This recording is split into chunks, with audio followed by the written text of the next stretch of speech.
Parem de falar as besteiras que vocês estavam falando. Pelo amor de Deus. Então, vamos lá. Hoje a gente vai falar um pouquinho sobre dolo e culpa. Muito bom. Olha o que diz o nosso querido artigo 18. Disse o crime. Crime doloso. Dolo. Quando o agente quis o resultado ou assumiu o risco de produzi-lo. Crime culposo. Quando o agente deu causa ao resultado por imprudência, imperícia ou negligência. Quem se lembra da aula passada, quando a gente disse sobre isso? Eu só quero procurar uma coisa aqui. Ok. Esta é a diferença do crime doloso para o crime culposo. No artigo 18. Então, nós temos no Brasil essas duas espécies de crime. Crime doloso e crime culposo. Quando o agente quis o resultado ou assumiu o risco de produzi-lo. Então, vejam que nós temos duas formas de ter um dolo. O agente tem que querer o resultado ou ele tem que assumir o risco de produzi-lo. E no culposo, ele deu causa ao resultado, viu? Ele não quis o resultado, mas deu causa por imprudência, negligência ou imperícia. Tá? Salvo nos casos expressos em lei, ninguém pode ser punido por fato previsto como crime, senão quando o pratica dolosamente. Como assim, professor? Então não existe forma culposa? Salvo quando expresso em lei. O que isso quer dizer? Se você ler um artigo do Código Penal e ele não falar modalidade culposa, não existe modalidade culposa. Vários crimes, todos os crimes contra a família, por exemplo, não existe modalidade culposa. No crime de dano ao patrimônio, não existe modalidade culposa. Se a pessoa praticar por imperícia, imprudência ou negligência, der resultado a algo, ela não vai responder pelo crime, porque não existe a modalidade culposa, só a dolosa. Ela tem que fazer com dolo, consciência mais vontade. Guardem isso, tá? Nós vamos ver vários artigos do Código Penal e se nele não estiver escrito que cabe a modalidade culposa, aquele crime não pode ser penalizado, aquela pessoa não pode ser penalizada por aquele crime se ela cometeu com culpa, apenas com dolo. Ok? Vamos lá. Teorias do dolo. Nós temos duas teorias. Olha lá. Teoria da vontade. Dolo é a vontade livre e consciente em praticar uma ação para causar determinado resultado. Dessa forma, não basta ter o resultado como provável possível. É necessário que ele tenha sido desejado pelo agente. Esse é o dolo direto. Mas nós temos o dolo eventual. A gente vai falar muito dele hoje. Configura-se dolo quando há consentimento na ocorrência do delito ou ainda assunção do risco de produzir determinado resultado. Nós vamos falar muito de dolo eventual, mas eu vou deixar para falar do dolo eventual quando a gente for falar da culpa consciente. A princípio, vamos focar nesse aqui, no dolo direto, que é o quê? A vontade livre e consciente. Eu expliquei para vocês na última aula. Se a vontade da pessoa estiver viciada, né, se ela está agindo daquele jeito, porque ela está sendo obrigada a agir assim, a gente não pode considerar que ela agiu com dolo. Se ela não tem consciência do que ela está fazendo, foi um espasmo muscular, ela é sonâmbula, ela está, né, sobre transe, hipnose ou alguma coisa assim, a vontade dela não é consciente, ela também não existe dolo ali. Então, o dolo é vontade livre e consciente do que está fazendo. Tá? Vamos lembrar disso. Então, em praticar aquela ação e ter um determinado resultado. Ele quer aquele resultado. Ele fala, como que eu vou conseguir esse resultado? Através dessa ação. Então, eu, de vontade livre e consciente, vou fazer isso. Ok? Vamos lá. Elementos do dolo. Como a gente acabou de ver, nós temos o elemento cognitivo ou elemento intelectual da consciência. E ele precisa ser atual, no momento da prática criminosa. Você não pode praticar algo sem vontade e futuramente você falar assim, eu queria ter praticado aquilo mesmo. Opa, não. A sua vontade, tá? A sua consciência daquilo, de realizar aquele fato, tem que ser no momento do fato. Você não pode ter uma consciência posterior. Ou você não pode dizer assim, quer saber? Um dia eu vou matar alguém. Essa é a sua consciência. Um dia eu vou matar alguém. Não interessa. Um dia eu ainda mato alguém. Ok. De repente, você está dirigindo, distraído, você pisa no freio do seu carro, o freio do seu carro não funciona e você mata alguém. Você agiu dolosamente? Não. Foi por culpa. Nesse caso, podemos considerar uma imprudência se você não verificou os freios do seu carro. Ou uma imperícia se você não soube dirigir direito. Tá? Mas você agiu com culpa. Por mais que você tenha a consciência, você pensava, nossa, um dia eu ainda vou matar alguém, eu quero matar alguém. Aquele dolo seu foi antecedente. Na hora da conduta você não teve dolo. E o que importa é a sua consciência no momento da conduta. Assim como o elemento volitivo, a vontade. É o querer, o agir ou omitir-se. Porque a gente viu na última aula que tem alguns crimes que são de omissão, né? Crimes comissivos e omissivos. Tá? Pode influir no resultado. Então, você tem o poder de fazer ou não fazer, o poder de influenciar no resultado, de agir ou de se omitir. Se você tem esse poder, também é um dos elementos do dolo. Quando nós somamos esses dois elementos, nós temos o dolo por completo. Vontade livre e consciente. Ok? Tranquilinho. Mamão com maionese, a gente viu bastante disso na última aula. Vamos entrar em algumas interpretações aqui. O dolo direto, que é quero fazer e sei o que estou fazendo.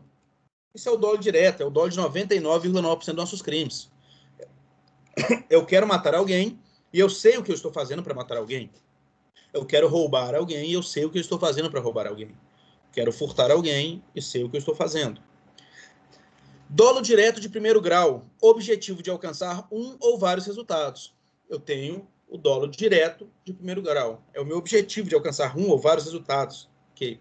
Mas nós temos o dolo direto de segundo grau, ou o dolo indireto. Olha isso. Para atingir o resultado previamente desejado, necessariamente atingirá outros bens jurídicos.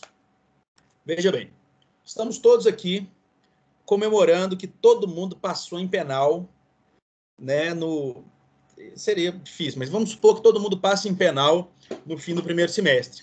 Então a gente vai para comemorar, acabou a pandemia, entramos no avião, ok? Todos nós, e vamos para um lugar muito legal aí comemorar que todo mundo aí passou em penal. Ok, todo mundo junto, beleza. Só que, na verdade, não foi todo mundo que passou. A Jennifer não conseguiu passar em penal. E a Jennifer está muito indignada com isso, muito brava. E o que a Jennifer fala? Eu vou matar o professor. Isso é normal, eu já passei muito por isso. Então a Jennifer pensa, vou matar o professor, quero matar esse professor. Ok. O que a Jennifer faz, gente? Ela coloca uma bomba no avião. Ela explode o avião e ela mata o professor? Mas ela mata só o professor? Então, vejam bem, ela teve um dolo direto de segundo grau ou um dolo indireto. Em relação a mim, ela teve um dolo direto. Ela quis matar e matou. Mas em relação a todos os outros, ela teve um dolo direto. Ela não teve culpa. Ela não foi imprudente em colocar uma bomba no avião. Ela sabia do resultado. Ela sabia que ele ia matar várias pessoas. Só que aquelas pessoas não eram determinadas para ela. Ela não tinha o dolo de matar todos no avião. Aliás, ela não tinha o dolo de matar um por um do avião. Ela tinha o dolo de matar todo mundo. Então, a ação dela dirigida a mim foi um dolo de primeiro grau. Ela quis me matar. A ação dirigida a todos vocês que estavam no avião é um dolo de segundo grau. Ó, mate, que morra todo mundo, não tô nem aí. Entende? Então, essa é a diferença do dolo de primeiro grau para o dolo de segundo grau. E, por fim, nós temos o dolo eventual, que nós vamos estudar bastante. Inclusive, será o próximo trabalho de vocês. Vamos lá. Ocorre quando o agente, embora não queira diretamente o resultado, aceita sua ocorrência como possível provável, ou seja, assume o risco de produzir. Vou deixar esse dolo por aqui, porque depois eu vou entrar nele mais profundamente com vocês. Mas entendam, o dolo eventual é isso. A pessoa não quer aquele resultado, mas ela assume um risco de produzir. Dolo genérico é aquele já visto até o momento, consubstanciado na consequência e vontade de praticar o delito. É o dolo genérico. Eu quero matar alguém, furtar alguém, roubar alguém. É como o dolo direto que a gente estudou. Okay? Agora nós temos uma coisa chamada dolo específico ou especial fim de agir. Vejam bem. A maioria dos crimes traz um dolo genérico, que é só dolo, que é só vontade mais consciência. Matar alguém, subtrair coisa alheia móvel, causar dano. Ok? Nós temos esses crimes, que apresentam aqui esse dolo genérico. Mas nós temos alguns crimes que é necessário um especial fim de agir. Você tem que ter o dolo, mas você tem que ter o dolo para aquela ação, objetivando um resultado. Dolo específico ou especial fim de agir. É aquele em que, além do dolo genérico, que sempre existe, também uma finalidade específica. Olha o que diz o sequestro, o extorsão mediante sequestro do artigo 159. Sequestrar pessoa com o fim de obter para si ou para outrem qualquer vantagem, como a condição ou preço de resgate. Vejam, qual que é o dolo genérico aí? Qual que é a vontade da pessoa? Sequestrar alguém. Mas ela só quer sequestrar por sequestrar? Não. Ela quer sequestrar para conseguir uma vantagem. Então, existe um dolo específico, tá? Ou especial fim de agir. O dolo genérico é sequestrar alguém. Ok. O que ela fez, a atitude dela, a ação dela foi sequestrar alguém.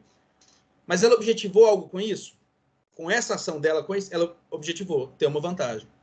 Tanto é, gente, veja bem, que o crime aí se consuma com o sequestro e a extorsão, quando a pessoa requer esse dinheiro.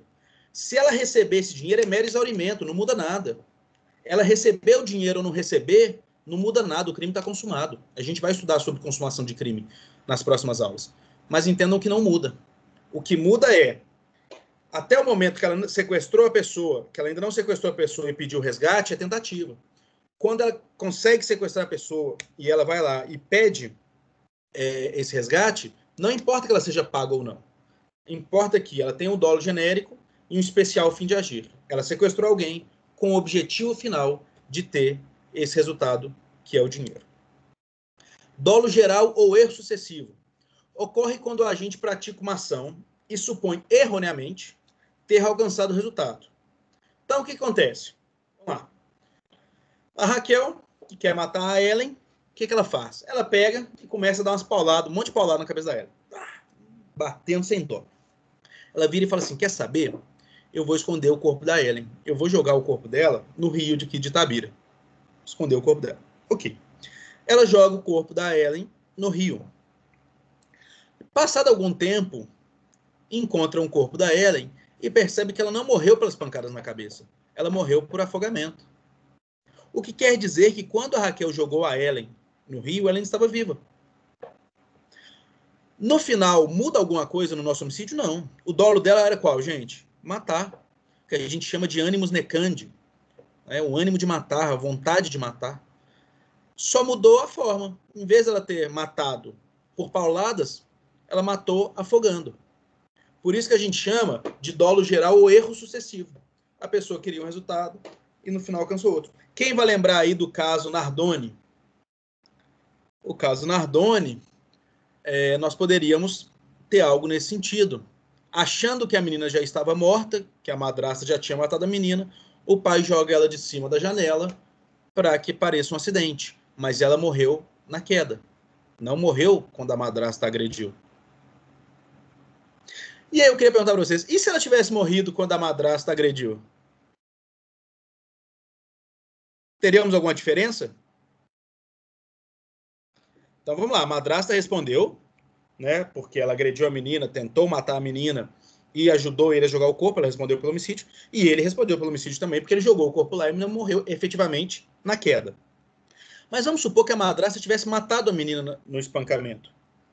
E ele vai e joga aquele corpo ali. Muda alguma coisa ou os dois respondem por homicídio do mesmo jeito? O que vocês acham? Os dois respondem do mesmo jeito. Aí eu quero fazer uma outra pergunta para vocês. Tem como matar um morto?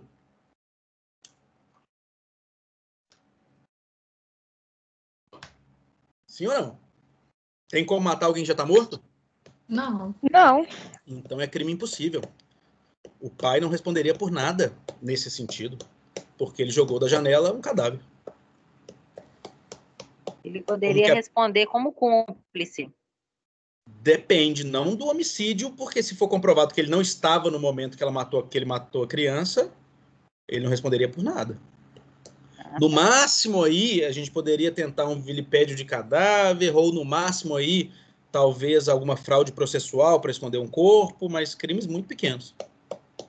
Para vocês verem como é que a perícia, às vezes, é de uma importância gigante. Se a perícia comprova que a criança já estava morta antes de ser lançada, crime impossível, ele jogou um cadáver da janela. perícia comprovando que a criança morreu na queda, os dois respondem por homicídio. Como é complicado. Mas vamos lá. Dolo alternativo. O agente imagina uma pluralidade de resultados e dirige a sua conduta à realização de qualquer um deles. Então o cara vai para cima do outro e ele fala, quer saber? Eu vou bater nele até matar.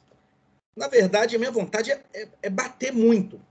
Se matar, matou. Entende? Então ele começa a agredir a pessoa e se matar, matou.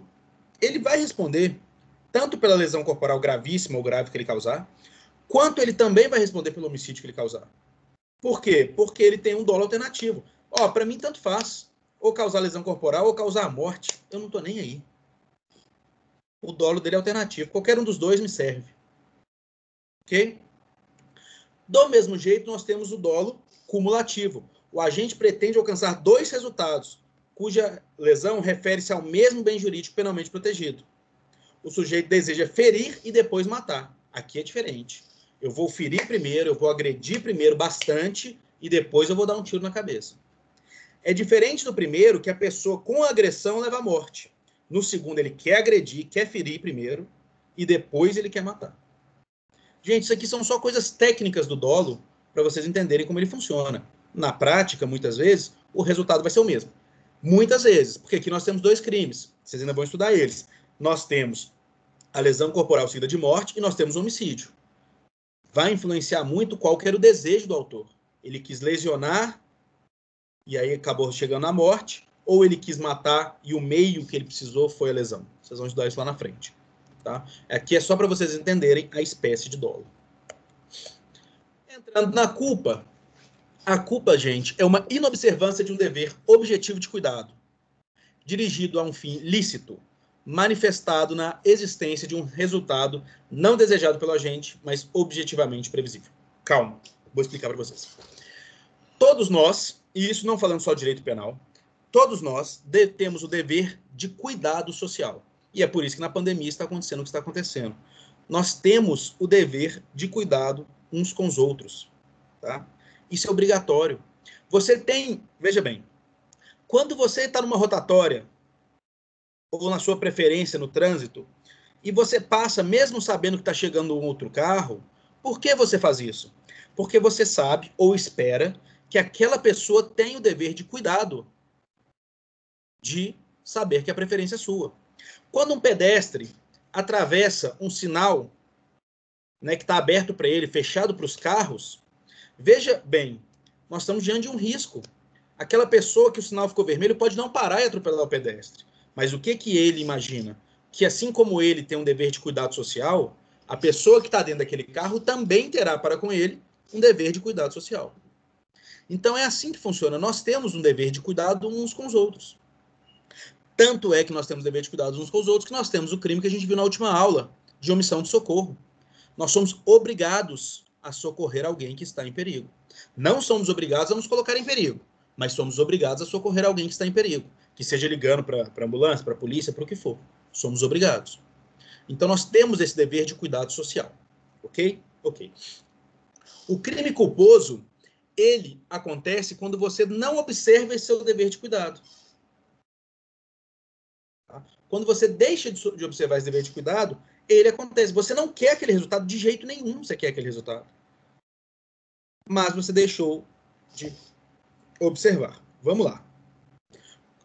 No artigo 18, a gente viu culposo, quando o agente deu causa ao resultado por imprudência, negligência ou imperícia. O que seria isso? Imprudência, ato realizado sem cautela necessária, falta de atenção e de cuidado. Negligência, desleixo e a indiferença, deixar de praticar uma ação. Então, normalmente, a negligência é algo omissivo. É você deixar de fazer algo que você deveria fazer. Enquanto a imprudência é comissivo. É você fazer algo que você não deveria ter feito. Ou é um ato que você fez sem a cautela necessária. E a imperícia é a falta de aptidão e qualificação técnica de arte, ofício ou profissão. Não confundam com o erro médico, por exemplo. O erro médico, necessariamente, não é imperícia. O médico que esquece o bisturi na barriga de uma pessoa e causa até a morte dela, Ele pode ter sido imperito, mas ele pode ter sido negligente também. Ele teve desleixo, indiferença ali. Ok? Então, não necessariamente porque é um erro, normalmente nós ligamos a imperícia a um erro profissional. Ele está normalmente ligado à qualificação técnica de arte, ofício ou profissão, mas não quer dizer que o erro profissional é necessariamente imperícia. Tá? Exemplo que eu dei para vocês. Eu estou descendo a rua com o meu carro, o sinal fica vermelho, está atravessando um pedestre, eu piso no freio, o meu freio não funciona, eu atropelo aquela pessoa e mato aquela pessoa. Vejam bem, eu quis esse resultado? Eu quis matar essa pessoa? Não, tanto que eu pisei no freio. Eu não quis matar essa pessoa. Agora, eu não participei do resultado diretamente? Diretamente. Se eu não tivesse sido desleixado para verificar que é minha obrigação os freios do meu carro, eu teria respondido por isso? Eu teria acontecido esse crime? Não. Então eu respondo por homicídio culposo pela minha negligência. Ok? Eu fui omisso ao verificar os freios do meu carro. Então vejam que eu posso ter as duas coisas ao mesmo tempo. Exemplo, o sinal está vermelho, eu não vejo ninguém, a rua está deserta, são 3 da manhã, e eu passo. Só que eu não vi, estava de preto, um metaleiro lá, louco, estava atravessando, e eu não vi. Eu fui imprudente ao acelerar meu carro no sinal vermelho, totalmente imprudente.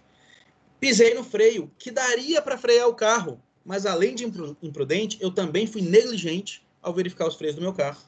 Então eu cometi um homicídio culposo por imprudência e negligência. O que não muda, tá, gente? Qualquer um dos três aqui já caracteriza o crime culposo. Eu estou querendo só mostrar para vocês que pode ter um, dois ou os três na mesma ação.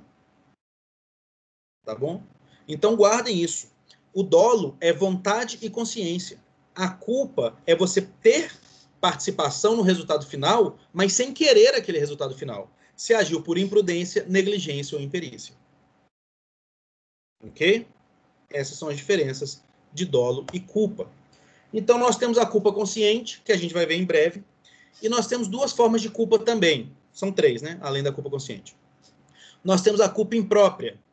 É um crime doloso, mas que, por razões de política criminal, entra na modalidade de culpa. O que acontece, gente?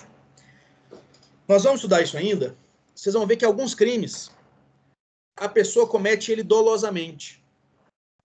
Mas, justamente por política criminal, por entender a nossa política, que a gente não deve punir aquela pessoa dolosamente por aquele crime, vocês vão ver que tem alguns crimes específicos que acontecem isso.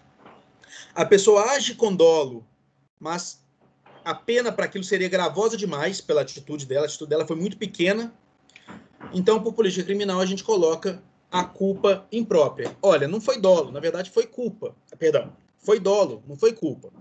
Mas, como a atitude dela foi pequena aqui no resultado final, e o resultado final seria gravoso demais, vocês vão estudar crimes assim, podem ficar tranquilos, a gente chama de culpa imprópria, que é o único momento onde culpa pode ter tentativa, na culpa imprópria.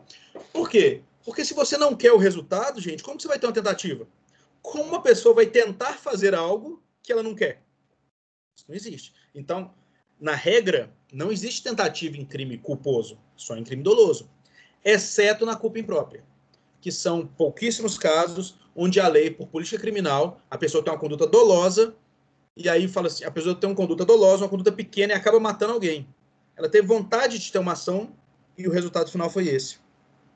E aí, por política criminal, fala assim, não, ela vai responder por homicídio culposo nesse caso. Vocês vão estudar quando isso acontecer.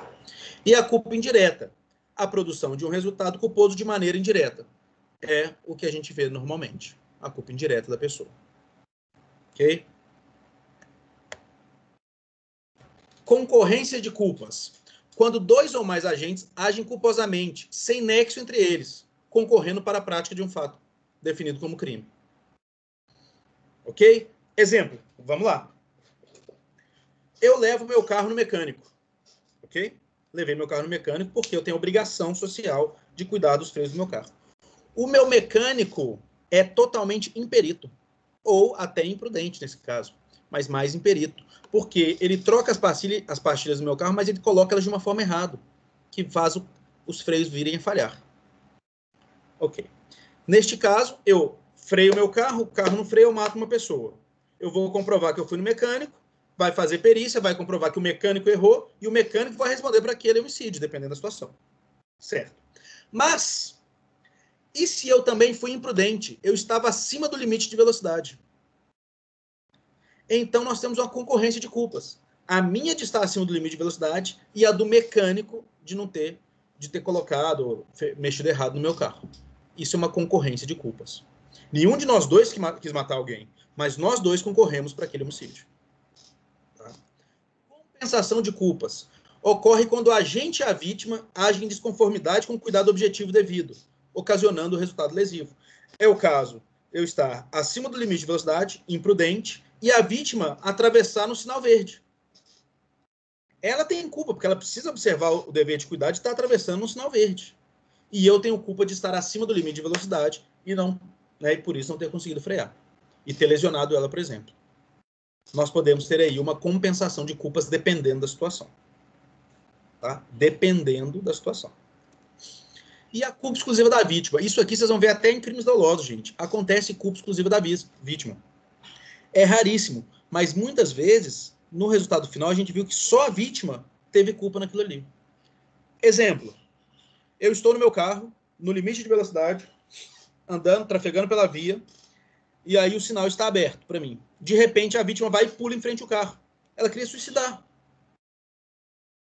Aconteceu, teoricamente, um crime? Sim. Aconteceu, teoricamente, um homicídio? Sim, a pessoa morreu. Eu estava dirigindo e tal. Mas eu tenho alguma culpa ali? Eu fui imprudente? Não. Fui negligente? Não. Fui imperito? Não. Culpa exclusiva da vítima. Ela se jogou em frente ao meu carro. Então, culpa exclusiva da vítima. Crime qualificado pelo resultado. Começa de um modo e atinge um resultado mais grave e ambos estão previstos em lei dessa forma. Exemplo para vocês é o crime de incêndio culposo. Nós temos o crime de incêndio no Código Penal. Você promover ou provocar um incêndio, é o artigo 251. E esse crime, ele aceita a modalidade culposa. Se você sem querer, né, vamos pôr sem querer, culpa não é sem querer, né, gente? Se você por imprudência, imperícia ou negligência, você realiza, né, você acaba fazendo com que ocorra um incêndio, você responde pelo crime com uma pena muito mais baixa, porque a culpa sempre tem uma pena mais baixa, mas você acaba cometendo o crime. Só que no artigo 258 fala que todos os crimes ali, e um deles é o incêndio, daquele título do Código Penal, se o resultado for morte, a pena é aumentada. Então, temos crime qualificado pelo resultado, que seria o quê? Você, sem querer, foi totalmente imprudente, deixou uma vela acesa perto de uma cortina, provocou um incêndio no prédio, culposamente. Você não teve dolo, você não queria provocar isso. E uma pessoa acabou morrendo. Então, você vai ter um crime, o seu incêndio culposo, e ele é qualificado. Você vai responder uma pena maior, porque o resultado desse crime seu foi muito grande. Tá? E nós temos, por fim, o conhecido crime pré-ter-doloso. Dolo no antecedente, culpa no consequente. Exemplo, eu quis, não vou pôr eu não, porque vai ser uma mulher, vai ser outra, mas a Jennifer quis lesionar a Giovanna. A vontade da Jennifer era lesionar a Giovanna. O que a Jennifer faz? A Jennifer dá um soco na cara da Giovanna. A Giovanna cai e bate a cabeça e morre. A Jennifer tinha o dolo de matar a Giovanna? Vontade e consciência de matar? Não. Ela tinha vontade e consciência de lesionar.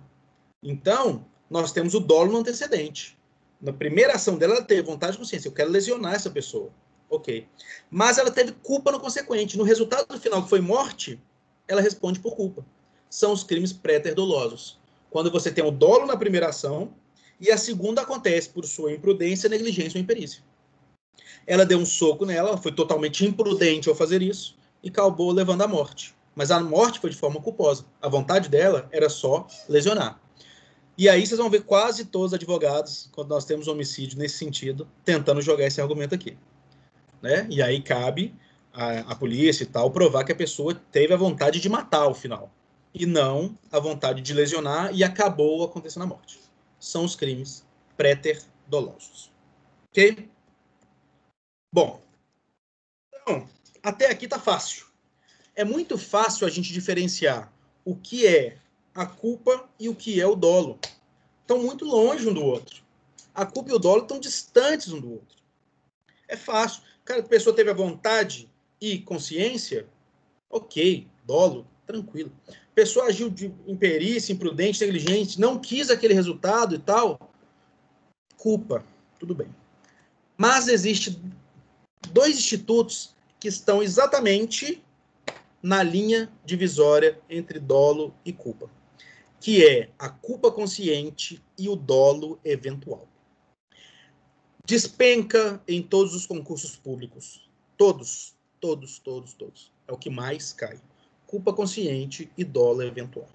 Porque eles estão muito próximos um do outro. Ok? Ok. Vamos lá. Qual que é a diferença deles? A culpa consciente... Okay. A culpa consciente, o agente prevê um resultado. No entanto, confia em sua capacidade de evitá-lo. Há conhecimento, mas não há vontade. Ele não assume o risco. No dolo eventual, ocorre quando o agente, embora não queira diretamente o resultado, aceita sua ocorrência como possível ou provável, ou seja, assume o risco de produzi-lo. E aí está o perigo. E quem estiver no fone aí, me desculpe mais ainda, mas não existe como eu explicar essa teoria de outra forma. A única forma que vocês vão entender essa teoria é a teoria do foda-se e do fudeu.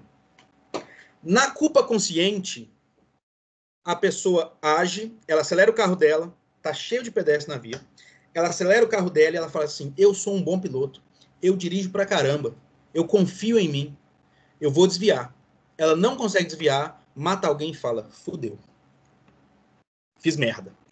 Agora, no dolo eventual, a pessoa fala assim, quer saber? Tá cheio de gente na via, eu vou acelerar pra caramba e se matar alguém, eu não quero matar ninguém não, mas se matar alguém, matei. Foda-se. Essa é a melhor forma de vocês diferenciarem o dolo eventual e a culpa consciente. Ou a pessoa, quando aconteceu o resultado, nenhum dos dois quer o resultado, gente. Nem no dolo eventual, nem na culpa consciente. Mas no dolo eventual, ela assume o risco. E na culpa consciente, ela não assume o risco, porque ela acha que ela consegue evitar pela sua própria perícia. Mas quando acontece o resultado, porque os dois vão acontecer o resultado, você tem que pensar, essa pessoa que cometeu o crime, quando ela cometeu o crime, ela pensou, foda-se, ou ela pensou, fudeu, achei que eu podia evitar, não evitei. Ou ela pensa, foda-se, se morrer, morreu, se matar, matou, não tô nem aí. É uma das únicas formas de vocês diferenciarem. Ok. Aí eu pergunto para vocês. E aí eu quero uma notícia boa e uma notícia ruim. Qual que vocês querem primeiro? Pensativos. A ruim primeiro. A ruim que esse é o tema do nosso próximo trabalho. O nosso próximo trabalho vai ser o seguinte. Eu vou mostrar para vocês uns textos em que o STF já foi e voltou 4 vezes sobre esse assunto. Qual que é a questão? Quando alguém bebe e dirige, principalmente acima do limite de velocidade, e mata alguém, ele mata por culpa consciente ou dolo eventual? Vejam bem que essa diferença aqui é uma diferença de um crime de culpa consciente, de culpa consciente, né, homicídio culposo de trânsito, de pena de até 6 anos, e homicídio doloso, que vai para o júri, e pena de mais de 20 anos. Se você escolher um, a pessoa responde, provavelmente em liberdade, por homicídio culposo. Se você escolhe outro, a pessoa vai para o júri e pode pegar mais de 20 anos de cadeia. Por essa simples diferenciação. E aí eu pergunto para vocês, alguém que faz uso de bebida alcoólica, dirige acima do limite de velocidade e acaba matando alguém, ela agiu com culpa consciente, pensando, não, eu sempre dirigi e bebi, eu dirijo acima do limite de velocidade, eu consigo, ou ela agiu com dolo eventual? Ela pensou, bebi mesmo, dirige acima mesmo e foda-se, se eu matar, matei. E aí? O que vocês acham? Depende do que ela vai falar, ó. Não, ela vai sempre falar que é culpa consciente para tentar se livrar. Se a gente for olhar assim, vai saber o que vocês acham. O que eu acho foi o dolo eventual. Eu acho que é culpa consciente. Eu também achei o consciente. Pelo menos no... Eu acho eventual. Dolo eventual, opa, bem dividido. Pelo menos no Código de Trânsito brasileiro já tem a medida administrativa, né, que é até tantos por cento de álcool. E depois tem a medida que é mais penosa, né? Então eu acho que eles estão olhando mais por isso aí. O cara encheu a cara, tá com não sei quantos ml lá no sangue, ou então tem um monte de gente que de testemunha que viu que o cara tá até cambaleando, fazendo xixi na calça, isso, entendeu? Tudo bem, então, mas aí assim, você está me dizendo que depende do grau de quanto ele bebeu? Hã? Você está me falando que depende do grau de quanto a pessoa bebeu? Sim. É muito diferente um cara chapadão no outro. Entendi. Mas olha só, 0,04. limite de 0,19, acho que se não me engano é 0,19 por mililitro de Não, é sangue. 0,04 para ser administrativo. Ok. Não, sim, e acima disso vai ser criminal. Aí, isso. Só que assim, o que eu observo quando eu vou no fórum é que o juiz olha muito, por exemplo, já teve caso aqui do cara não querer fazer o teste etilômetro. Aí tem o teste para saber se o cara assim tem mais de 10 itens assim que ele tá lá, ele tava trabalhando, ele tava falando, ele sabe qual que era o dia no mês, é um monte de perguntinhas, umas 30 perguntas. Então Sim, eu vejo muito que o juiz Só olha isso. Você está me entendeu? falando das pessoas que são. Para decidir se é culpa consciente ou da mental. Sim, mas você está me falando das pessoas que são pegas dirigindo embriagadas. E comete crime, indiferente se é homicídio ou se é um dano ou qualquer outra coisa que, né, é diferente disso. Ah, ok. Você tá falando da sua observação, tudo bem. O que eu estou querendo dizer, primeiro eu queria saber a sua opinião. Por que eu estou te perguntando isso? Porque o próprio STF, ele já disse que sempre vai ser dolo eventual, depois ele voltou para sempre vai ser culpa consciente, depois ele voltou de novo para sempre vai ser dolo eventual. O Código de Trânsito Brasileiro veio com um artigo, e eu vou mostrar para vocês depois, e disse que quando a pessoa ingere bebidas e tal, comete crime, seria ela culpa consciente. O código traz isso, e o STF vem e fala, é necessário analisar o caso concreto, pois nessa situação pode haver o dolo eventual. Então, é um caso... Perguntou minha opinião, eu vejo muito que depende do grau de tanto que a pessoa bebeu. Assim, eu entendi. Mas eu acho opinião, né? Eu acho que sim, para responder tem que saber o caso concreto. Porque se nós essa porcentagem de álcool no sangue, se passar dessa porcentagem que você disse, já é crime.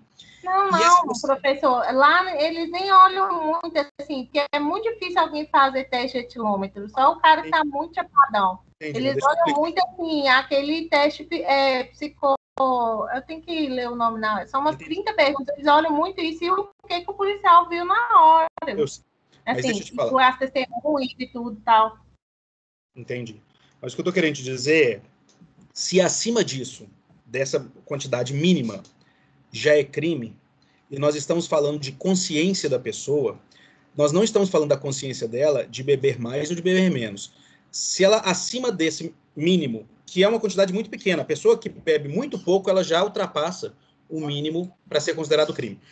E a pessoa que bebe mais ainda, com certeza, muito mais. Se acima disso nós já temos um crime, o que eu estou perguntando para vocês é, quando ela bebeu e saiu, independente da quantidade que ela bebeu, quando ela faz uso de bebida alcoólica, acima do mínimo permitido, e ela sai com o carro dela, eu quero saber se ela assume o risco de cometer um crime e fala, olha, se acontecer, aconteceu, ou se ela fala, não, mesmo eu bebendo pouco ou muito, porque a pessoa que bebeu muito e pegou o carro, se ela acha que ela é perito, ela acha que ela é perito mesmo tendo bebido muito.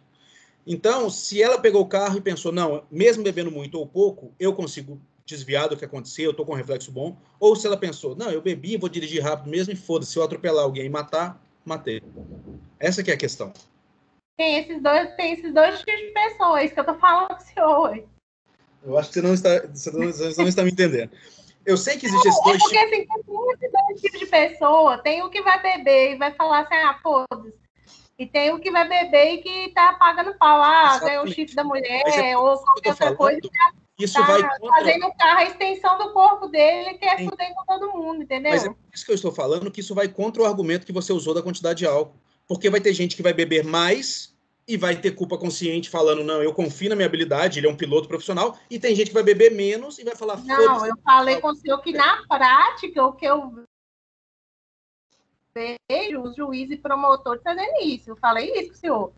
E na prática eu observo isso. Eles olham muito assim, sabe, o grau da birita que o cara tava, que nem é só, né, álcool, né, cocaína, e por aí vai, né? Não só isso.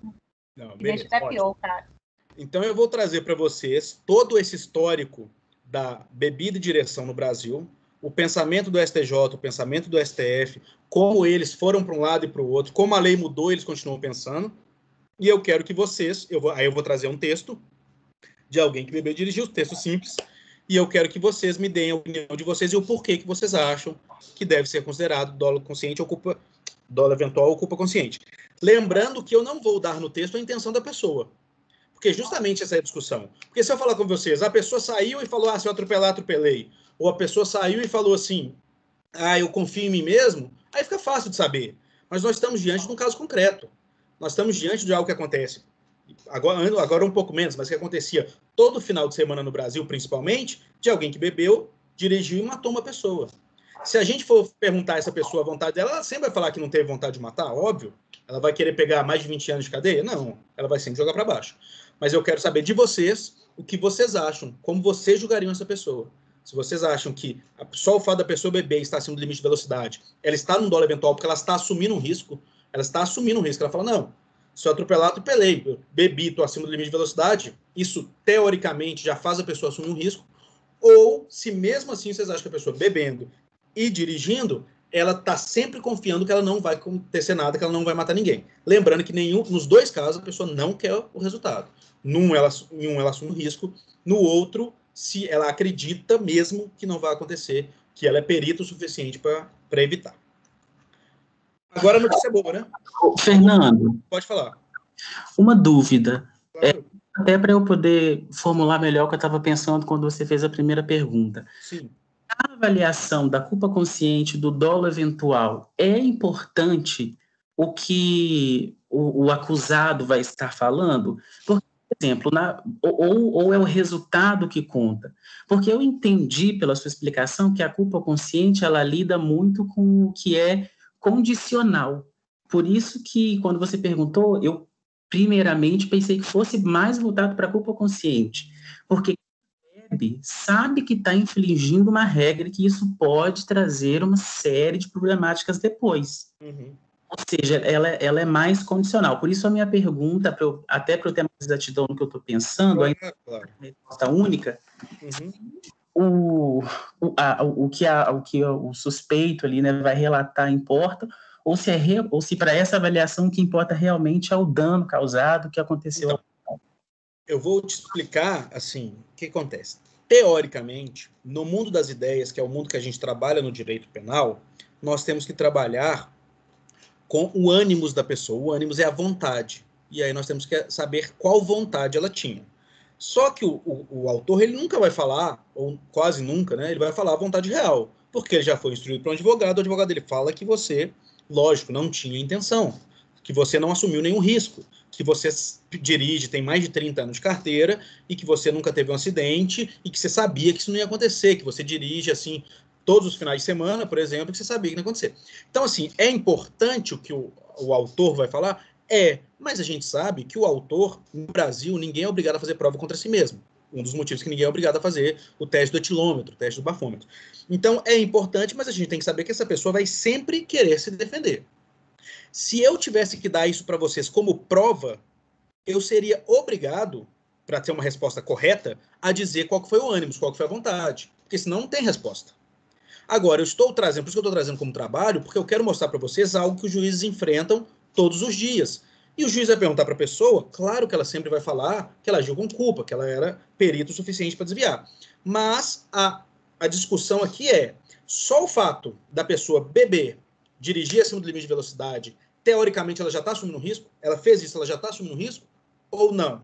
Só dela fazer isso não quer dizer que ela está assumindo risco. Pode ser que ela tenha feito isso, mas confiando na sua perícia de desviar ou não. Eu sei que vai depender do caso concreto. Né? Vai depender de você falar do caso concreto, e aí entra muito, acho que o que a Isabela falou, é muito diferente na hora de você ver um resultado do cara que bebeu 3 latinhas, e aí já é considerado que ele está, 2 latinhas, já é considerado que ele está acima, né, do permitido, do alcoólico permitido, de um cara que bebeu, assim, de cambaleagem, está quase caindo. Isso na hora do seu resultado do caso concreto, você vai fazer essa diferenciação. Mas eu quero para vocês só no campo das ideias. Esqueçam o caso concreto. Eu quero que vocês pensem. Uma pessoa X que bebeu, não muito ou não pouco, não é essa a questão, ela bebeu acima do permitido e ela está acima do limite de velocidade. Só o fato de fazer isso, ela assume o risco de poder cometer algum crime, se cometeu, ou não, isso não é suficiente. Pode ser que ela tenha feito isso, mas que ela acredite plenamente na sua própria perícia. É isso que eu quero que vocês interpretem para mim. Tá? Fernando, obrigado. Eu entendi sua resposta, mas é que, de certa forma, isso é eu no campo das ideias também. Parece que ignora até mesmo a iniciação científica, que já me prova que quando a inserção de álcool no corpo humano já debilita uma série de faculdades mentais. Entende? Você bebeu e você vai dirigir. Exatamente. Esse é um argumento. Assim como o outro argumento vai dizer que algumas pessoas são mais resistentes que outras. E aí algumas pessoas conseguem beber um pouco mais e tá plenamente capaz de dirigir, enquanto outras não.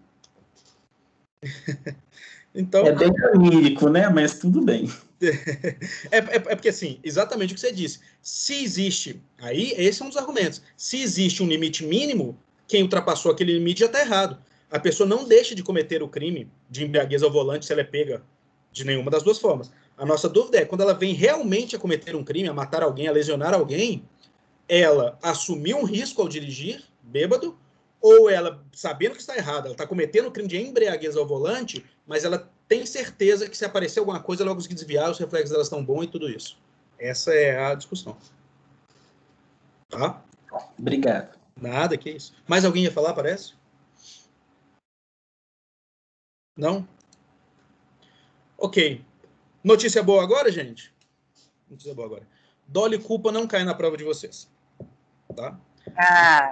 A matéria da prova de vocês é até a nossa última aula. Essa matéria aqui de dolo e culpa, como eu vou dar como trabalho, ela não vai cair diretamente na prova. Assim, não precisa fazer a prova, não, hein? Como não? Vai. A única matéria que eu peguei agora. Mas, ó, eu vou dar uma revisão agora de toda a matéria e eu vou te disponibilizar todos os vídeos das aulas. É correr atrás e estudar. Tranquilo. Vamos lá. Deixa eu modificar aqui para a gente voltar para... Voltar não, a gente começar a nossa revisão.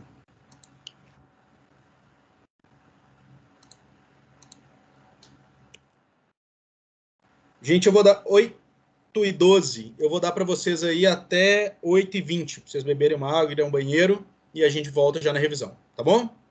Até 8h20, voltamos.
Opa, bora voltar. Cadê vocês? Bora.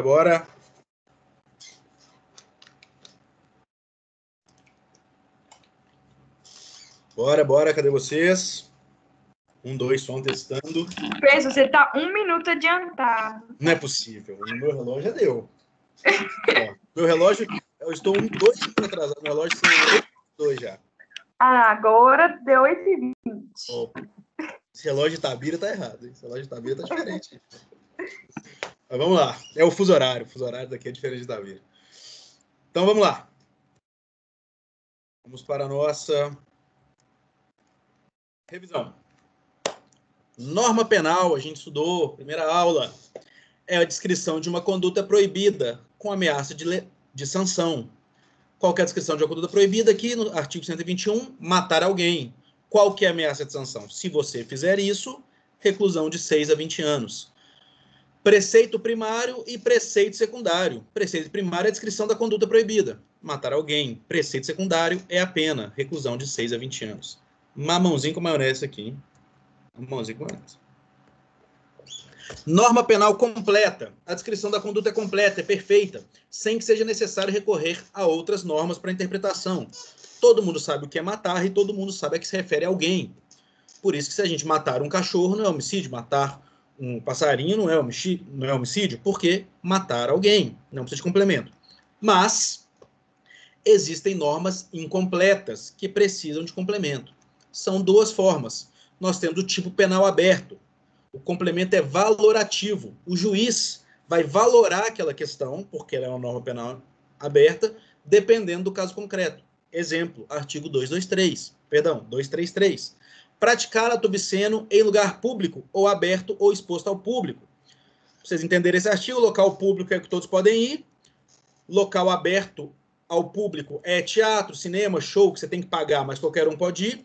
E lugar exposto ao público é na sua própria casa, mas que qualquer um que passe na rua veja.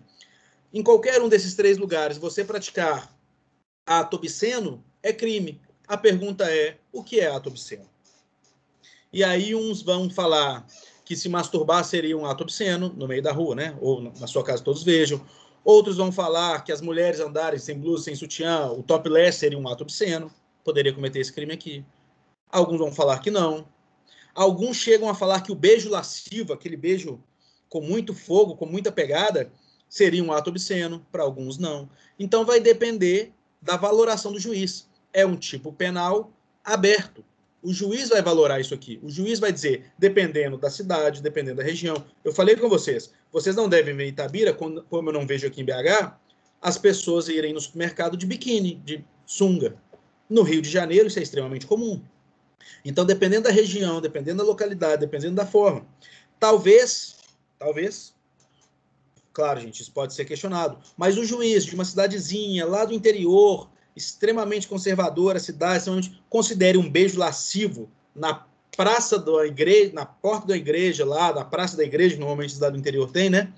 Aquele beijo de um casal se pegando fortemente ali, o juiz considere como ato obsceno e condene os 2. Isso acontecer na porta de um show em Belo Horizonte, não é nada. Na porta de uma boate em Belo Horizonte, não é nada. Então é valorativo, tá? Isso é um tipo penal aberto. Agora, esse exemplo nós temos poucos, porque justamente isso cria um juiz, vira quase, né, um senhor de tudo. Então nós temos pouquíssimos exemplos de tipo penal aberto. Mas nós temos muitas normas penais em branco. Que é o quê? O preceito ele é genérico, ele precisa de um complemento real para existir. E aí nós temos o artigo 33 da Lei 11.343, que é a Lei de Drogas.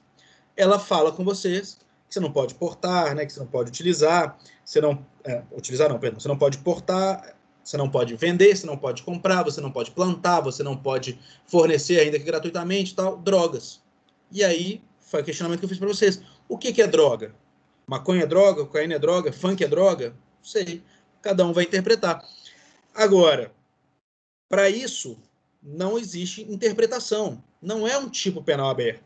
É uma norma penal em branco. Por quê? Porque vai vir uma portaria da Anvisa e ela vai dizer exatamente o que é droga. O que estiver nessa portaria da Anvisa dizendo o que é droga, é droga. O que não estiver, não é droga. Está liberado. Tá? Adianta vocês que funk sertanejo, infelizmente, não está. Então, liberado. Ok? Vamos lá. Só que dentro dessa norma penal em branco, nós temos a norma penal em branco heterogênea e homogênea. Como que funciona a norma penal heterogênea, que pode ser própria ou em sentido estrito? É a mesma coisa, tá? Ela pode ser norma penal em branco heterogênea, norma penal em branco própria ou norma penal em sentido estrito. É a mesma coisa. O complemento vem de fonte legislativa diversa. Esse exemplo que eu dei. Quem criou a lei antidrogas? Só de eu falar criou lei, gente, vocês já podem saber que é só o Poder Legislativo, que pode criar leis. O único que pode criar leis é o Poder Legislativo. Então, a lei de drogas vem do Poder Legislativo. Mas o complemento é uma portaria da Anvisa. E portaria vem do Poder Executivo. Então, é uma norma penal heterogênea. Por quê? Porque a norma penal em branco e o seu complemento vem de fontes legislativas diferentes. Um vem do Executivo, outro vem do Legislativo. Um vem do Legislativo, outro vem do Executivo. Tá? Se o complemento viesse do Judiciário, por exemplo, de uma norma interna do Judiciário, seria também uma norma penal em branco heterogênea. Agora, nós temos normas penais em branco homogêneas. Como? A norma vem do Poder Legislativo e o complemento também. Tá? E nessa distinção, nós temos as normas penais homogêneas, homovitelíneas e heterovitelíneas. As normas penais em branco homovitelíneas, ela vem do mesmo ramo do direito. Exemplo, peculato. O servidor funcionário público que recebe, né, comete um crime ali em função do cargo, recebe um dinheiro ali pelo cargo, ele comete peculato. Ok, é uma norma penal em branco. Por quê? O que é funcionário público? A gente precisa saber. O próprio Código Penal diz no artigo 327 o que é o funcionário público. Então, nós temos norma penal em branco, tranquilo. Homogênea, por que homogênea? Porque vem do mesmo ramo, porque vem da mesma fonte legislativa. Os dois, é uma lei que fez um e uma lei que fez o outro também. E essas duas leis estão no Código Penal, então elas são homovitelíneas. Norma penal em branco, homogênea, mesma fonte legislativa, que é o Poder Legislativo nesse caso, e homovitelíneas. Por quê? Porque elas vêm do mesmo ramo do direito penal. Mas nós temos os casos de contrair casamento induzido ao erro, por exemplo. Né? Esse erro no casamento, o Código Penal não fala. Não fala quais são esses erros que você pode ser induzido, que é casar ascendente com descendente, casar afins em linha reta, né? Irmãos unilaterais e tal. O Código Penal não fala isso. Quem vai falar isso é lá no Código Civil. Então, nós temos uma norma penal em branco, porque você precisa saber qual que é esse erro que a pessoa tem que ser induzida para casar. Então, é uma norma penal em branco. Ela é homogênea, porque foi uma do Poder Legislativo que criou a lei e do Poder Legislativo que criou a lei também que complementa. Então, ela é homogênea. Mas ela é heterovitelina. Por quê? Um ramo, a norma penal em branco, está vindo do direito penal e o complemento da norma penal em branco está vindo do direito civil. Então, ela é norma penal em branco, ela é homogênea, mas ela é heterovitelina. Tranquilinho, mamão com maionese. E nós temos a norma penal em branco ao revés. É quando o preceito secundário, que é a sanção, ele não tem. Você tem que pegar de uma outra norma complementar. Só existe um exemplo, que é o crime de genocídio. O crime de genocídio está perfeitamente bem explicado, tá? Na Lei 2.889. Fala tudo que é genocídio, fala que é você atentar contra um povo, contra a cultura. Né? Ok, tudo isso está perfeito. O preceito primário, né, que é a descrição da conduta, está perfeita. Mas falta o preceito secundário, não deu a sanção, não deu a pena. Aí teria que buscar em outro lugar para ter essa pena. Tá? Leis excepcionais e leis temporárias. Estudamos aí também. Qual que é a diferença dela, gente? Lei excepcional que a gente está vivendo agora, pandemia, um período excepcional. A lei excepcional não tem período para acabar. Ela vai durar enquanto durar o período de excepcionalidade. Ok? Nós vivemos um período excepcional, uma pandemia, uma guerra, uma epidemia em geral, uma calamidade pública. Ah, aconteceu um terremoto no Brasil e tal, tá uma loucura. Não, enquanto durar esses efeitos aqui, nós teremos essa lei. Aconteceu uma pandemia, está uma loucura. Agora tá fácil de entender. Enquanto durar a pandemia, quando que acaba? Quem dera se a gente soubesse. Então, é uma lei excepcional para um momento excepcional. E ela vai vigorar enquanto aquele momento existir. Mas nós temos leis temporárias. Aí sim, elas têm um período de início, né, claro, mas elas também têm um período de fim.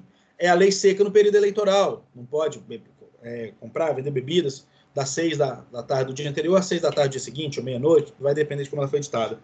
A lei da Copa do Mundo, né, durante a Copa do Mundo, isso vai acontecer. São leis temporárias. Você sabe quando vai começar e você sabe quando vai terminar a Copa do Mundo. Então você pode pôr o início e o fim, diferente da lei excepcional. Falamos do tempo regis actum, que é o quê? A regra é que se aplica ao fato a lei vigente ao tempo da ação ou omissão. Então, quando você cometeu o crime, a lei que está vigente naquele momento que você cometeu o crime é a lei que vai reger. Não é uma lei que existia há 20 anos atrás. Tá? Vai ser a lei daquele momento que você cometeu o crime. Lembrando, pergunta para vocês de prova, gente. Todo mundo participando, hein? A norma penal, ela retroage? Estamos falando de direito penal, norma penal, ela retroage, gente? Sim. Sim, se for em benefício do réu. É.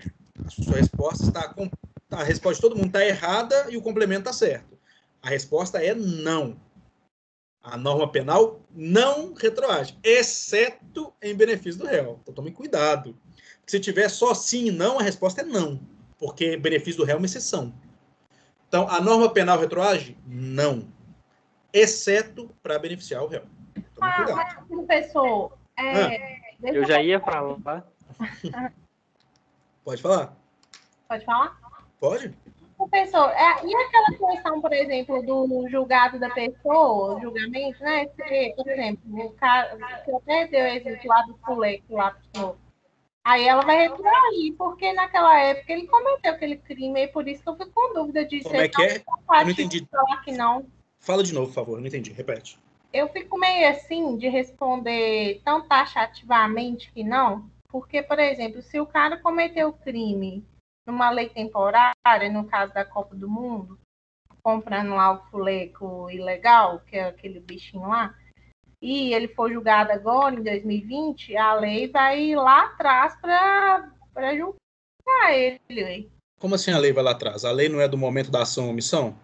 Então não vai lá atrás. Não vai considerar 2021, é isso? Não. Mas você está confundindo. A lei nunca é no momento do julgamento. A lei é na ação ou omissão, está escrito aí.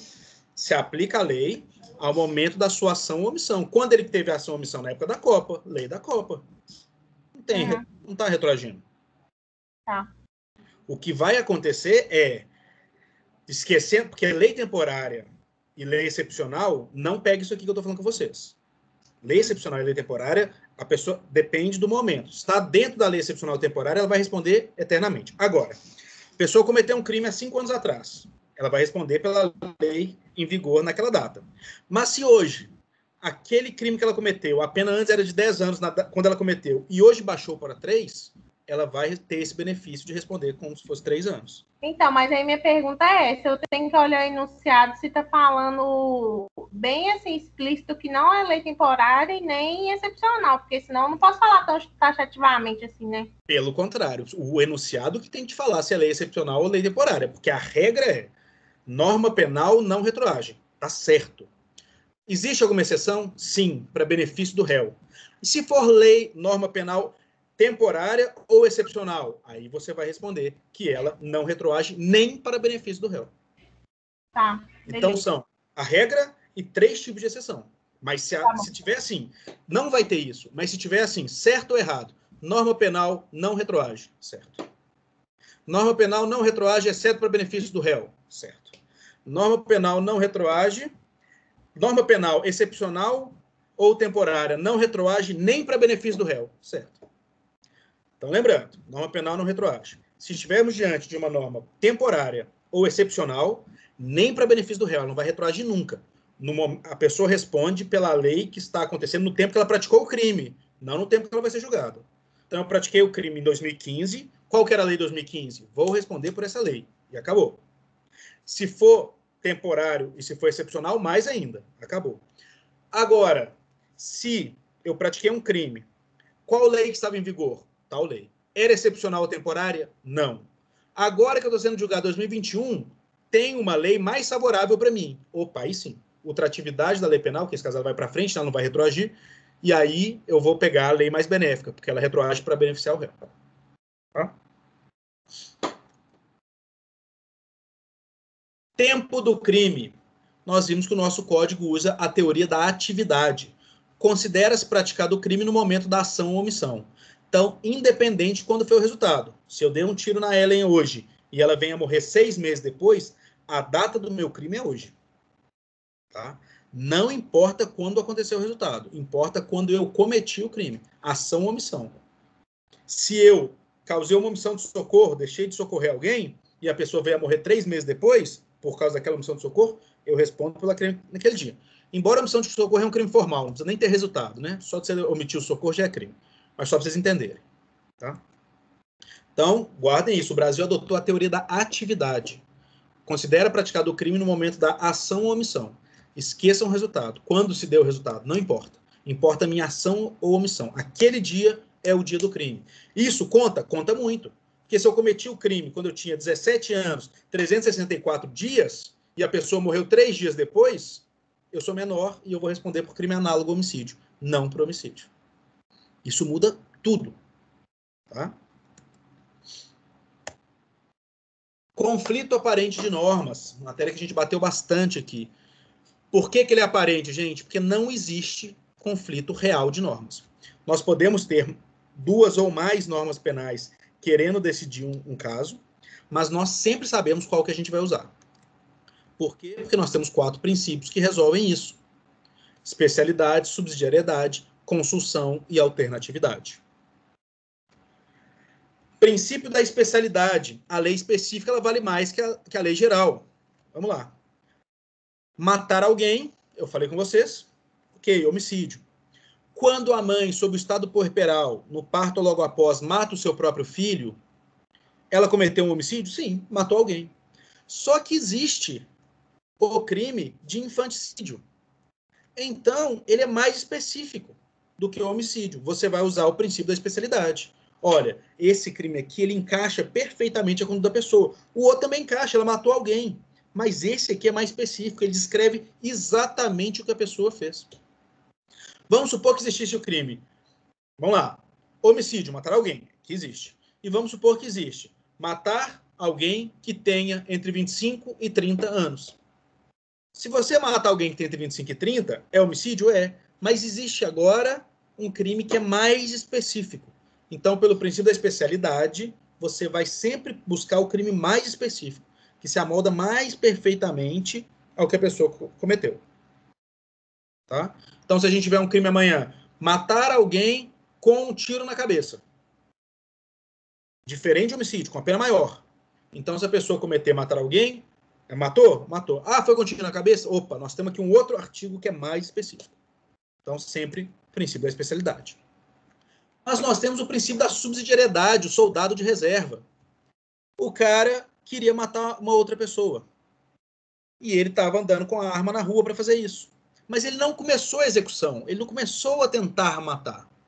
Então nós não vamos culpar por nada? Depende. Nós temos um soldado de reserva? Nós temos um crime menor que abarca aquela situação? Temos. Nesse caso, o porte de arma de fogo. Então, a gente queria punir ele pelo homicídio, a tentativa, mas não dá. Ele não começou a executar, mas nós temos um soldado de reserva. Nós não vamos deixar ele sem punição. Nós temos um outro crime que abarca aquilo ali. Tá? É a mesma coisa, nós temos do cárcere privado e sequestro e extorsão mediante sequestro. A pessoa pegou a outra e manteve em cárcere privado. Tá? Mas ela não ligou exigindo um resgate. Tem como jogar ela no sequestro, extorsão mediante cárcere privado? Não, porque ela não extorquiu ninguém.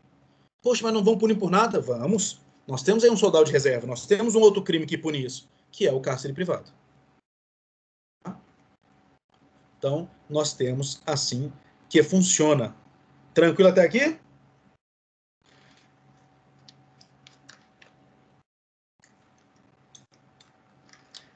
Vamos lá. Como é? Mamão com maionese?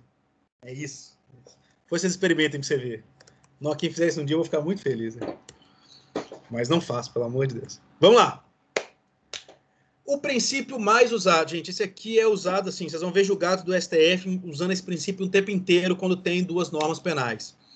que é o fato mais amplo e grave absorve os demais fatos menos amplos e gravosos. Exemplo, eu falsifico documento público, falsifico documento público, eu quero cometer um estelionato. Eu quero enganar a Ellen, fazer a Ellen me dar dinheiro. Eu falsifico o documento público para isso. Ok. Depois eu vou e falsifico documento particular. Então eu cometi o crime de falsificação do documento público, falsificação do documento particular. Depois eu fui e falsifiquei um selo do governo. Cometi esse crime de falsificação de selos oficiais. Depois disso, tá? Então eu cometi esses 3 crimes. Okay? Depois eu vou e dou o golpe na Ellen. Eu respondo por qual crime? Eu respondo pelos 4 crimes? Concurso material? 4 ações, 4 crimes? Concurso formal? 1 ação, 4 crimes? Não. Eu respondo só pelo estelionato. Por quê? Porque os outros crimes foram só o meio que eu precisei para chegar naquele fim. Eu precisava falsificar essas coisas todas para chegar no estelionato. Então, o crime fim absolve os crimes meios. Ele é o oposto da subsidiariedade. Se eu não tivesse começado o estelionato, eu ia ser punido por essas falsificações. Mas como eu cometi o estelionato, eu tentei cometer o estelionato, opa, eu já cometi um crime mais grave. Não precisamos da subsidiariedade. Não precisamos do soldado reserva. Precisamos da consulção. O crime maior vai absolver. É o exemplo que eu dei da arma e do homicídio. Se eu estou com a arma e eu não começo a execução do roubo ou do homicídio, por exemplo, com arma, eu respondo subsidiariedade. Eu respondo por aquela arma de fogo ali, pelo porte. Mas se eu comecei o homicídio, a tentativa de homicídio, ou cometi o homicídio, eu não vou responder pelo porte de arma. O homicídio vai abarcar o porte de arma. Vou responder só pelo homicídio. Eu estar com aquela arma ali foi necessário para que eu cometesse o homicídio. Eu não respondo pelos 2 crimes. Não existe o bis e idem dos princípios que a gente estudou. Então eu vou responder só pelo crime mais gravoso. Não vou responder pelos outros crimes. Princípio da consulção. Crime progressivo. O agente objetiva uma única conduta decorrente de uma só vontade. Porém, para alcançá-la, precisa praticar vários atos. É o famoso homicídio com 15 tiros. Então, o cara tem posse de arma de fogo, lesão corporal, porque os 14 primeiros tiros que ele deu na pessoa ele não matou, mas ele queria matar. E só no final o homicídio. Eu vou ter os 3? Não. Eu vou ter um crime só, por causa da consulção. Crime complexo. Ocorre quando 2 ou mais infrações penais autônomas se misturam e transformam em um crime complexo. Mas esse crime complexo, gente, ele já existe no Código. É o latrocínio. A gente tem o crime de roubo? Tem, né? Sobre violência ou grave ameaça, subtrair coisa alheia móvel para si ou para outra. Ok. Nós temos homicídio? Temos. Matar alguém, 121. 157, 121. Mas nós temos um terceiro, que é o latrocínio. Que é você, para garantir o roubo, antes ou logo após ele, você vai e mata alguém. Nós temos latrocínio. Esse aí é o seguinte, é o princípio da consulção aplicado lá no Poder Legislativo. O Poder Legislativo já cria um crime misturando os 2. É o chamado crime complexo. E a progressão criminosa, que é, inicialmente, o agente objetivando a função de um só crime, porém, para alcançar o resultado, ele decide continuar e produz um resultado mais grave. Aqui não tem consulção. O cara estuprou uma mulher e, após estuprar, ele fala, quer saber? Essa mulher vai me denunciar, eu vou matar ela também. Aqui ele responde. Aqui na progressão criminosa, ele responde por estupro e por homicídio. Não é algo que ele foi fazendo. Tá? Ele responde pelos 2. Ele estuprou primeiro e depois ele decidiu matar. Aqui não tem consulção. Aqui ele responde pelos 2 crimes. Tá? Até porque seria muito difícil a gente saber qual que é o mais gravoso entre estupro e homicídio. Os 2. Pode ser considerado homicídio porque é o fim da vida, mas são 2 crimes de extrema gravidade. É muito difícil aqui que a gente consiga fazer essa separação. Não há consulção aqui. Você não pode abarcar o estupro no homicídio, até porque o estupro não é o meio para você alcançar o homicídio. Entendeu? Diferentes. Ele estuprou a mulher e depois ele a matou. Como? Com tiro, com paulada, com pancada? Ele não a matou estuprando. Entende? Então aqui não. Aqui nós temos 2 crimes diferentes. Responde pelos 2. E o último princípio, que muitos doutrinadores nem princípio consideram, o princípio da alternatividade, ele resolve quando você comete mais de uma ação dentro do mesmo artigo. Exemplo, crime de drogas. Olha ali. Importar, exportar, remeter, preparar. Por que alternatividade? Porque o que você poderia dizer? Peraí, a gente não tem que fato típico é quando você amolda perfeitamente o que está na lei com a atitude da pessoa. Então, para eu cometer um tráfico de drogas, eu tenho que importar, eu tenho que exportar, eu tenho que fazer isso tudo. Não. O princípio da alternatividade é dizer, não, qualquer um desses que você cometer, qualquer um desses núcleos aí que você cometer já é o crime. Você pode cometer 1, 2, 3 ou todos. Você vai responder por um crime. Esse é o princípio da alternatividade. Senão seria impossível alguém ser preso por tráfico. Ela teria que cometer isso tudo aí. Não. Qualquer um deles, ou todos, ou vários, ou um só, ela já responde pelo crime. Princípio da alternatividade. É um conflito aparente de normas dentro do próprio artigo. Ok? Contagem do prazo penal. Vocês vão estudar muito em processo penal. Aqui em direito penal ele é muito simples. Vocês vão contar o dia do início e vão desprezar o dia final, porque o dia final é o término do prazo. Exemplo. Vamos lá. Quero que vocês me respondam. Eu estou com mandado de prisão em aberto e tal, e fui preso 11h50 da noite de segunda-feira. Vamos pôr segunda-feira. E eu tenho que ficar preso por 3 dias. Que dia que eu vou ser solto? Fui preso 11h50 da noite de segunda-feira. Tenho que ficar preso por 3 dias. Que dia eu vou ser solto? Quarta-feira. Quarta-feira. Então, vejam bem, a gente despreza os minutos. Então, se eu fui preso 11h50, eu fiquei preso só 10 minutos? Sim. Mas se eu fiquei preso só 10 minutos, já conta como o dia inteiro. Eu ganhei aquele dia. Basicamente. Ao mesmo tempo que se eu for preso meia-noite e 5, eu vou passar aquele dia todo preso e vai contar como um dia só. A gente despreza a contagem de horas. Então, se eu fui preso meia-noite e 5 de terça-feira, então, em vez de ser preso 11h50 de segunda, eu fui preso meia-noite e 5 de terça-feira. Vou ficar 3 dias preso. Que dia eu vou ser solto?